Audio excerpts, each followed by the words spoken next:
muqdisho halka hal laba dhibic malyan lagaga hawlgali doono Garowe Paul waxa uu iga rabaa in Soomaalida laga meero diin jacaylka waxa uu yiri Soomaalidu dad diintooda difaaca xataa iyagoo aan ku dhaqmin dadka dhaqankaas leh way adag tahay in laga lib keeno mashruucu waa inuu tallaabo u tirtiraa dhaqankaas wanaagsan waxaanu xoramo ka furanay Hargeysa Muqdisho iyo Garowe dadka dhulkaas ku noolna ma dareensana waxa aan una limin waxaanay noo soo dhaweeyeen sidii dad soo kordhiyay curin cusub markii hore waxaanu doonaynay inaanu bixino mashruuca maanfur bulsho hayeeshee magac bixintaas markii aanu u dirnay ururkii way naga diideen oo waxay sheegeen inay kicin karto dad badan oo sas ka qaba soo dhoofinta wax kasta oo cusub waxay nagula taliyeen in aanu ula baxno geediga bulshasan waxay yiraahdeen ereygan bulshasan ay ku qanci doonaan oo waxay u qaadan doonaan inaad wanaagooda wadaan hayeeshee qolo wax isweydiin badan ayaa su'aal ka keenay geediga xagee dadkan loo rarayaa ayay odhan waxaad ku tidhaahdaan xaggasan goortay ogaadaan waa mar aynu fushanay danteena sanadkii koowaad ayaynu qabanay hawshii u horreysay oo ay si weyn bulshada u soo dhaweysay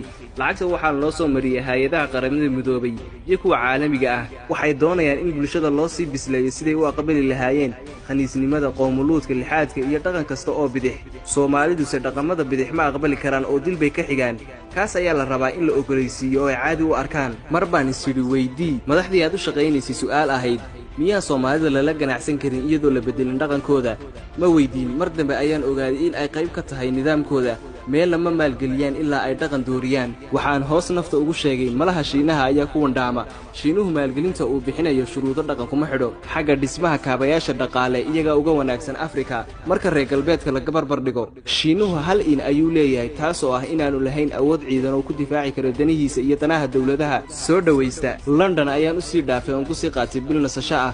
markaan soo dhoofay ayaa cagti soo geliyay xaruntii ururka waxay gula kaftameen in Soomaalidu tahay dad adkaysi badan oo asal ahaan ay adag tahay in la bedelo wuxuu ii sheegay in waqtigii gumaystuhu yimid Afrika oo inteeda badan muslim tahay haddana si dhib yar leh ayaan u doorinay ayuu yiri Soomaalidana dhowr qof mooyee waan ku guul dareysanay inaan dhaqankooda ka kaxayno kulamo hoose ayaan ugu diyaarnaa in ay dhalinyarta kula hadlaan waxaanu u jeedinaa hadallo u badan dhiirigelin ay dhalinyartu ku farayaan in ay jabiyaan derbiga dhaqanka iyo waxay ugu yeedhaan dib u socodnimada waxay ku beer laxawsadaan maskax furnaada oo aqbala waxa cusub qof 2 ilaa 3 waanu doorinay ilaa hadda waxaa saxaati ka taaganahay dhowr wadaad beeg ayaan habeenkii dambe ka helay isagoo ku jira bartiisa Escape cabaar ayaanu isxaal wareysanay markii dambe ayaan u sheegay waxa naga haysta wadaado caqabad ku ah mashruucayaga beeg isma dhibine waxa uu igu yiri